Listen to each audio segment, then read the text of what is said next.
Iran আগামী দিনে আরও ব্যালিস্টিক ক্ষেপণাস্ত্র হামলা চালাতে পারে বলে সতর্ক করেছে ইসরায়েলের প্রতিরক্ষা বাহিনী। এক সংবাদ সম্মেলনে আইডিএফ এর মুখপাত্র ব্রিগেডিয়ার জেনারেল এফি ডেফরিন বলেন, চ্যালেঞ্জিং দিন সামনে আসছে। আগামী দিনগুলোতে আরও ক্ষেপণাস্ত্র উৎক্ষেপণ এবং আঘাতের আশঙ্কা রয়েছে। তিনি জানান, ইসরায়েলি বিমান বাহিনীও এক মুহূর্তের জন্য হামলা থামাচ্ছে না। ডেফরিন বলেন, এই মুহূর্তেও আমরা তেহরানের ডজনেরও বেশি লক্ষ্যবস্তুতে হামলা চালাচ্ছি। আমরা ইরানের পারমাণবিক কর্মসূচি ও সামরিক সক্ষমতার উপর আঘাত বাড়াচ্ছি, যাতে ঘরোয়া ফ্রন্টে ঝুঁকি কমানো যায়।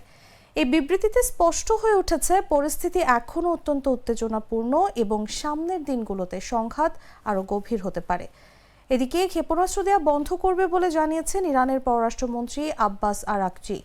শুক্রবার শুরু হওয়া ইসরায়েলি হামলার পর এটি ছিল আরাকচির প্রথম প্রকাশ্য বক্তব্য এবং তেহরানে কূটনীতিকদের সামনে দেওয়া এই মন্তব্যে তিনি স্পষ্ট বার্তা দেন।